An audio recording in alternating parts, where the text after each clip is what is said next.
윤석열 씨 장모 같은 문제죠. 오늘도 그 불법 대출 문제랑 그 금감원에서 고발했는데 검찰에서 무혐의 난 거예요. 금감원에서 직접 고발했는데 검찰에서 무혐의 난 건이 몇 건이나 돼요? 거의 없다고 봐야지. 그지 거의 없다. 없다. 거의 없다. 나 무혐의야? 왜냐면 네. 금감원에서 애매하게 모호하게 한 게 아니라 사실 이 검찰이 수사를 할 때도요. 검찰이 수사를 할 때도 제일 그 뭐랄까 답답해한다기보다 어려워하는 부분들이 금융권 자료예요. 금융권 자료. 금융권 자료. 근데 금융권 자료는 왜 어렵냐면 압수수색 영장을 받잖아. 예를 들어 네가 뭔가 돈을 어디다 빼돌린 것 같아. 내가 느낌상 그런 게 있는데 막연하게 어디를 보자고 영장 청구를 못 해요. 그렇죠. 영장 청구를 할 때는 거의 없다라는 놈이 신한은행 계좌에 회사 돈 1,000만 원을 빼돌린 것 같습니다라는 거 적어야 된단 말이야. 그렇죠. 그리고 그 근거까지 적시해야 돼. 근데 그걸 알려면 계좌를 들여다봐야 알 수 있잖아. 그렇지. 계좌를 들여다봐야 알 수 있는데 영장을 청구하려면 계좌를 모른단 말이야. 근데 금감원은 우리 오픈뱅킹 써보신 분은 아시지만 금융감독원까지는 금융계 쪽은 자료들이 다 연결이 돼 있기 때문에 한 은행만 들여다볼 수도 모든 자료를 다 들여다본단 말이야. 그렇지. 그러니까 금감원에서 고발하는 거는 사실은 증거를 다 가지고 증거 여기 있습니다. 그 공소장만 써주세요 하고 주는 거야. 그러니까 밥상 다 채워갖고 주는 거야. 거의 숟가락만 딱 얹으면 되는 거야. 숟가락만 얹으면 돼. 사실 그런 정도의 자료를 준 거거든. 그래서 금융감독원에서 검찰의 수사에 의뢰한 거는 거의 다 기소로 이어지는 게 대부분이야. 근데 검찰이 상 엎어버린 거 아니에요. 왜냐하면 솔직히 톡 까놓고 말해서 전문성으로 따지면은 금감원이 더 높습니다. 그렇죠. 당연히 금융과 관련해서 당연히 그쪽이 선수들입니다. 근데 그쪽에서 거의 다 이렇게 이게 다른 단어가 없어가지고요. 제가 이 단어를 쓸게. 왁구를 딱 짜가지고 딱 넘겼어. 또 그거를 이상한 거지. 이거 자체가 이례적인 거죠. 오늘 아침 뉴스공장에서도 나왔는데 이 사건 개요를 지열이 형 간단하게 얘기해 주신다면 뭐 딴짓하지 말라고 방송 중에 너 일부러 그랬지. 방망이 봐. 딴짓하지 마. 딴짓 물러가라. 멈춰. 딴짓하지 마. 정보 보고 받고 있었어. 정보 보고. 자, 이 최은순 씨 이거 땅 사건 어떻게 된 건지 물론 대부분 알고 계시겠지만 한번 간단하게 정리해 주신다면. 지금 파주 운정지구 말하는 거야? 아니면은 양평지구 말하는 거야? 공흥지구 말하는 거야? 너무 많다. 그분 너무 많아. 한 방에 정리 안 돼. 한 방에 정리가 안 돼. 야, 이분 엄청난 분이네. 뭐 정대택시 사건을 말하는 거야? 아니면 저 어디냐 휴게소 사건 말하는 거야? 뭘 말하? 다 한번 얘기해봐 오늘. 다 한번 나도 얘기를 못해. 근데 공통적인 건 이거야. 어딘가에 아주 간략히 줄여서 모든 사건에 있어서 공통적인 부분은 누군가는 정보를 가지고 있어요. 그렇죠. 남들은 쉽게 알기 어려운 정보를 가지고 있어요. 그 운정지구도 그렇고 뭐 공지구도 그렇고 그 정보가 있기 때문에 거기에 투자를 할 수 있을 만한 그런 조건인 거예요. 근데 거기에 장모가 그럼 내가 투자를 할게. 그러면서 그 사람과 손을 잡아요. 그런 과정에서는 어떤 일이 벌어지냐면 그런 과정에서 예를 들어서 자기의 잔고증명 같은 걸 위조해서 자기 어떤 거액의 재산이 있다라는 얘기를 부풀리기도 하고 일단 거기서 잔고증명 위조도 걸렸죠. 신한저축은행. 그렇죠. 그것도 하기도 하고 그리고 이제 동업자들에게 뭐 이 얘기는 아니고 하여튼 뭐 배부 약정을 하는 거죠. 이렇게 사업을 잘 해가지고 성공을 하면 얼마씩 나눠 갖자라는 얘기도 하는 거죠. 땅을 팔거나 해서 땅을 팔거나 생기면? 아니면 그걸 가지고 뭐 거기에 건물을 올리거나 이익이 생기면 그리고 아주 뭐 요양병원 같은 경우도 무죄로 지금 나오긴 했지만 요양병원도 같이 운영하자는 동업계약서 그것도 작성을 하기도 하죠. 근데 이익이 올라갈 때쯤 되면 갑자기 돌변을 하는 거죠. 내가 이 사람 때문에 손해를 많이 봤다. 피해자가 되는 거예요. 피해자가 되는 거죠. 내지는 이거를 사실 살 때도 자기 명의로 사는 게 아니라 다른 사람 명의를 동원해서 사거나 처음부터 그런 일을 하는 거죠. 그렇게 해서 수익이 낮을 되면 뭔가 동업자에게 너 우리 공동 약정했을 때하고 약정이 다르잖아. 내지는 우리는 이런 약정 한 바가 없잖아. 내지는 아예 다른 사건을 끌어들여와서 이 사람을 고소를 하는 거죠. 그러면 거기서부터 또 증인이 나타나요. 그렇죠. 엉뚱한 증인이 나타나는 갑자기 증인이 거죠. 나타나가지고. 증인이 나타나서 그거 약정을 장모가 뭐 거짓말로 만든 겁니다. 이런 식의 또 증언을 하는 겁니다. 법정에서. 그렇게 하고 나서 실제 그런 일이 있었을 수도 있어요. 이건 뭐 빠져나가기 위해서 하는 게 아니라 법정 싸움이라는 것은 그런 일이 있을 수도 있잖아요. 그래서 결국 결론은 장모는 돈을 벌고 동업을 약속했던 사람은 감옥에 가는데 문제는 이게 정말로 그랬을 수도 있다는 얘기를 하지만 이상한 게 두 번, 세 번 그런 일이 반복이 된다는 거죠. 그렇죠. 거의 모든 사업에서 그랬다라는 거예요. 이게 우연치고는 너무 희한한 구조였다는 거죠. 아마도 이 동업자들도요. 이 사람의 그러니까 이 장모만 보고 달려들진 않았을 거 아니에요. 당연하죠. 그 배경을 보고 달려들었을 거 아닙니까? 네. 이 사람 딸의 남편이 검찰총장이고 물론 결혼 전에 한 일도 있습니다만 그러고 달려들었다가 감옥 가는 거야 갑자기. 특히 많은 분들이 아시겠지만 이 업자들의 세계에서 네. 아는 지인 혹은 같이 동업을 하거나 거래를 하는 사람 중에 검찰 쪽에 누군가가 있다. 엄청난 줄입니다. 엄청난 메리트. 엄청난 줄입니다. 네, 뭐든지 잘해줄 겁니다. 하다못해 알려주기라도 할 거 아니야. 그렇죠. 이건 좀 위험해. 네. 이렇게 하면 수사받을 수 있어 정도는 알려줄 수 있잖아. 아니 그러니까 그걸 기대를 하겠죠. 실제로 뭐 알려주는 것보다 그걸 많이 기대를 하겠죠. 네. 그리고 지금 이제 또 제일 많이 얘기되는 게 삼부토건 관련 얘기는 안 할 수가 없거든요. 그렇죠. 삼부토건 얘기가 거듭나고 어제 오마이뉴스에서도 또 이거를 썼어요. 그렇죠. 삼부토건 창업을 해서 운영을 했던 회장과 회장이 이제 이 인연이라고 하는 게 나온 게 이미 알려져서 보도된 게 네. 서울 선물 보내줬던 거 같이 골프 치러 갔던 거 한겨레에서 그 일정표까지 공개를 했었고 그리고 이 사람이 김건희 씨도 소개를 했다라는 사람이고 등장하는 사람이 그 사람이 운영하고 있는 그 사람과의 특별한 관계를 통해서 김건희 씨가 또 거기 뭐 자주 술을 마시러 다녔다라는 증언도 누군가는 했었고 네. 그런데 이 사람이 이 삼부토건이라는 회사에서 파주 운정지구에 여기 이렇게 공사를 이렇게 택지를 개발을 하는데 그냥 맨 땅이었을 때 여기에 나중에 이 아파트를 지어서 수용을 하게 되면 거기에 보상을 해줘야 될 거 아니에요. 그렇죠. 근데 보상하려면 돈이 어마어마하게 들어갈 거 아닙니까? 그렇죠. 네. 그리고 아니면 거기 아예 사업권을 줘서 그래 그럼 니들이 아파트를 지어라 이렇게 할 수도 있는 거예요. 근데 파주 운정지구 개발하는 데를 들어가다 보니까 이 몇몇 건설사들이 이미 그 시점에 땅을 가지고 있었단 말이에요. 그럼 어떻게 하겠어요? 그냥 거기에 주는 수익을 줄 거 아니에요. 네. 근데 알고 보니까 그 계획이 확정되기 전에 이후에 계약을 해놓고 계약서를 마치 이전에 땅을 산 것처럼 바꿨다라는 거죠.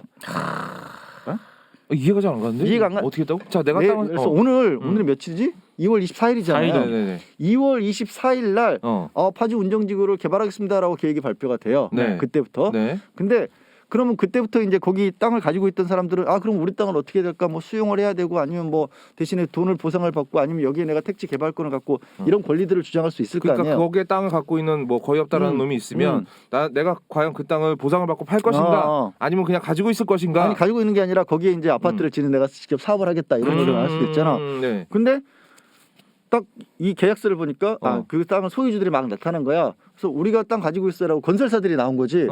건설사들이 나왔으니까 당연히 이 사업을 주도하는 쪽에서는 그 사람들이 땅을 가지고 있으니까 그 뭐 정해진 규칙에 따라서 정해진 법령에 따라서 보상을 해주거나 개발을 하라고 했을 거 아니야. 근데 알고 보니까 얘들이 3월 24일 날 계약을 한 거야. 땅을 개발 계획이 발표된 이후에 산 거야. 그래놓고 계약서를 2021년 3월 24일로 바꿨다는 거지. 예를 드는 겁니다. 예를 들면. 그럼 이해 갔어. 이해 갔지. 그러면 당연히 이걸 사업하는 주체에서는 그래 니들이 그거 해라고 맡겼다라는 거야. 그렇죠. 알고 보니까 근데 이것들이 이렇게 계약서를 장난질을 쳤네. 오마이뉴스 보도 나오는 거. 근데 그 문제는 뭐냐면 거기에 관여된 건설사들은 그래서 다 처벌을 받았다는 거야. 그렇죠. 받아야지. 그렇지 당연히 쳤으니까. 사기를 쳤는데. 근데 그 건설사 중에 한 곳에 주요 건설사 중에 한 곳에 삼부토건이 지분을 60%를 갖고 있었다는 거야. 그리고 실제로 삼부토건 쪽에서 여기 사업 자체를 알고 관여한 정황도 있었다는 거야. 네. 그러면 이거는 그 건설사 사장이 처벌을 받아야 되겠어? 삼부토건 쪽에서 처벌받는 사람이 있어야 되지 않겠어? 당연히. 당연히 그래야지. 당연히 있겠지. 근데 이제 오마이뉴스에서 보도한 건 뭐냐면 그 사람이 이 당시 수사했던 사람이 윤석열이고 윤석열이 그 내용을 되게 잘 알고 있었고 그 삼부토건 회장의 아들 같은 경우에는 그 윤석열과 평소에 회장 만나고 나면 회장이 어르신이니까 회장 만나고 나면 술 잡을 때는 자기가 했다. 그리고 뭐 정말 어느 정도 친한 사이 아니면 윤석열이 그 사람의 차에서 오바이트를 할 정도로까지 같이 술을 편하게 먹는 사이였다. 형님 동생 하면서 이런 얘기까지 기사를 쓴 거야. 내 차에 오바이트 하면 죽여버릴 것 같은데. 아니 뭐 너는 가진 게 차 한 대뿐이죠. 그 사람 차는 안 차라. 그 사람 뭐 야 이거 너 해. 그리고 새 차 쓰면 되잖아. 그러니까 그런데 네. 이건 이제 녹취록의 주장인 거야. 그 사람이 그 삼부토건의 아들이라는 사람이 다른 사람에게 얘기하는 과정에서 그거 윤석열이 제일 윤총이 제일 잘 알고 있다. 근데 그거 우리 아버지가 때를 쓰다시피 해서 빼인 거다라는 식의 얘기를 했다라는 거야. 그게 이제 오마이뉴스에서 보도를 한 거야. 그러니까 오마이뉴스가 정확하게 2021년 11월부터 올해 2월까지 나눈 대화 녹음 파일을 입수한 거예요. 그거를 쫙 보고 나서 이제 그 대화록에 방금 이제 지열이 형이 얘기한 그 내용이 있는 거고. 근데 이게 왜 문제가 되냐면은 삼부토건 같은 경우에 조남욱 전 회장이 계속해서 검사 시절부터 윤석열 후보를 관리해왔다는 의혹이 지속적으로 불거진 그런 상태였거든요. 그런데 그 조남욱 회장의 둘째 아들이 그 둘째 아들의 지인과 나눈 아주 방대한 그 대화 분량에서 지금 저런 얘기가 나왔다라고 하는 거는 이거는 조남욱 회장과 윤석열 후보와의 관계 등등을 고려했을 때 이거는 좀 거의 좀 유착 관계가 의심이 되는 대목이지 않냐. 이거는 당연한 언론으로서 합리적인 문제제기죠. 근데 그리고 이제 거기에 보면 아까도 얘기했지만 세 번째 건 좀 전에 파주 운정지와 관련된 부분은 이건 윤총도 못 봐준다 그랬다는 거야 처음에는. 못 봐준다 그럴 정도로까지 내용이 자세하게 증거가 드러났었던 거지. 거기 이제 회의록에 자기네들끼리 회의록에 거기서 나온 수익을 어떻게 배분하고 사업을 어떻게 진행하고 이런 것들이 고스란히 기재가 돼 있었다라는 거야. 그럼 빼박이잖아. 그렇죠. 빼박도 못하는 거지. 그러니까 이거는 틀렸다라고 했는데 그것마저도 아버지가 뺐다. 자기 아버지가 뺐다. 이런 식의 주장을 한 거야. 근데 이거는 그냥 막연하게 야 뭐 내가 뭐 윤총이랑 가까워라고 얘기한 거는 차원이 좀 다르잖아요. 그렇죠. 그렇지. 이런 얘기 뭔가 지어내서 한 얘기치고 너무 구체적이고 너무 디테일하고 그리고 확인해 볼 수 있는 방법은 간단한 거야. 실제로 당시에 그 건설사와 관련해서 삼부토건이 지분을 가지고 투자를 하고 운영에 관여한 게 맞는지는 사건이 지났지만 지금 와서 확인해 볼 수 있는 얼마든지 거거든. 자료가 남아 있을 거야. 자료가 남아 있을 거야. 근데 만약에 삼부토건은 빠졌다라면 마치 대장동과 관련해서 부산저축은행에서 돈 끌어다준 그 조희연 씨라는 사람이 왜 이 사람은 다른 사람들은 부산저축은행에서 대출 일으킨 사람들 다 처벌받았는데 참고인 조사만 받았냐. 그리고 더더군다나 그 참고인 조사 받은 사람이 몇 년 뒤에 3년 뒤에는 4년 뒤구나 4년 뒤에는 수사받고 실형까지 받았냐. 이것과 비슷한 구조가 된다라는 거지. 그렇죠. 그렇잖아.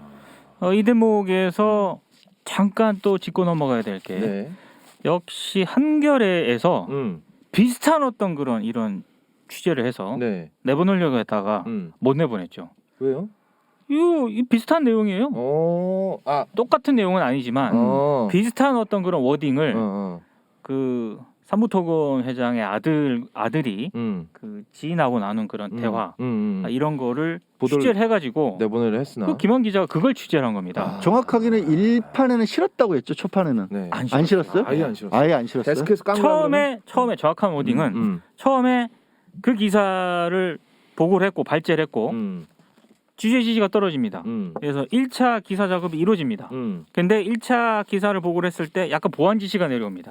그래서 추가 취재를 해가지고 보완을 합니다. 보완 기사를 다시 데스크한테 보냅니다. 데스크가 회의에서 요 기사 일명 오면 간다 라고 해서 오후 5시라는 시각 아시죠? 종이신문. 거의 그냥 마감하는 시간입니다. 그치, 이제 마감이네요. 그 5시쯤까지 기사를 준비를 하고 있었어요. 거의. 근데 갑자기 보류 결정이 떨어집니다. 보류 결정에 여러 이유가 있지만 가장 강력한 이유는 워딩만으로는 기사가 가기 어렵다라는 말도 안 되는. 무슨 소리야? 그러면 이 오마이뉴스 이 기사 있잖아요. 못 가요. 한겨레 기준대로라면. 아니 녹취록만을 기준으로 이거 어떻게 기사가 되냐? 뭐 이렇게 되기 때문에. 녹취록이 나왔잖아. 무슨 소리야 그게? 그래서 제가 지금 딱 들었던 얘기는 완전히 같은 건 아니지만 비슷한 어떤 그런 사안인데 한겨레는 못 나가고 오마이뉴스는 보도했다. 근데 사실 오마이뉴스가 보도를 하면서 나는 같은 자료를 본 거고 그리고 한겨레 기사 보고 거의 많이 참고를 할 수 있었겠구나 덕분에. 왜냐하면 한겨레 그 기사가 다 SNS에다 돌아버렸잖아요. 그렇죠. SNS 돌았고 그리고 워딩 가지고 못한다는 거. 그러면 정영학 녹취록 갖고 구속돼서 재판받는 애들은 뭐냐?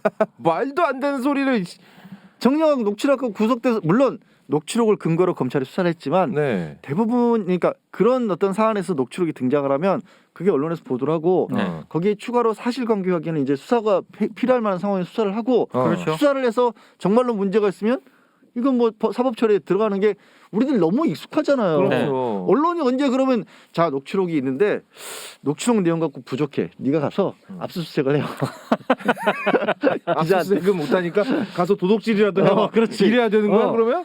그렇게 아니 언론은요 네. 수사권이 없기 때문에 네. 최대한 일단 근거를 찾아야 되는 거고 근거를 확보해서 기사를 쓰고 그게 원칙인데 수사권이 없기 때문에 그 근거라든가 자료를 찾기가 어렵거든요. 그렇죠. 그래서 정말 이 사람이 핵심적인 어떤 사람이고 중요한 사람인데 그 역할에서 믿을 만한 어떤 증언을 한다.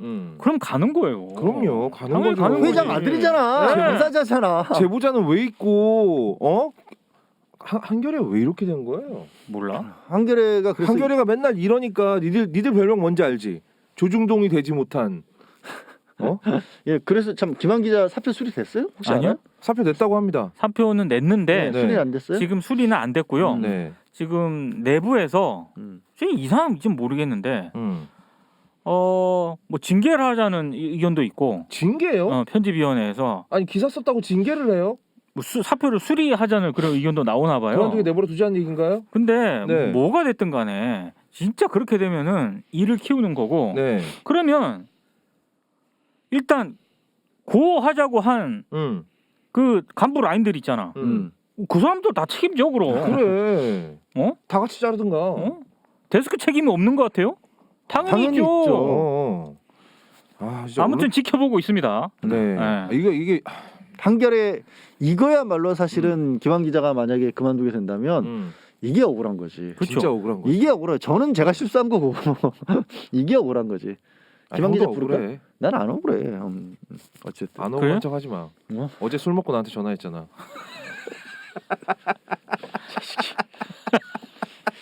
내가 이렇게 물러나다니.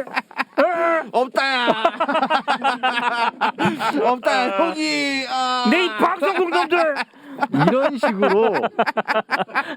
이런 식으로 실리를 깨면 안 된다고. 내가 왜 했는지 알아? 이준석 얘기하려고? 그렇지. 내가 연락처 차단할 거야. 거기 없다 이 새끼. 이런 새끼가 뭐 이런 놈이 있어. 비공식적으로 얘기한 걸 까면 어떡해? 이준석한테 배웠다. 이 새끼가 정치 도의가 없어. 왜 좋아해 그러면서. 재밌으니까. 정치 도의 물러가라. 아 그래.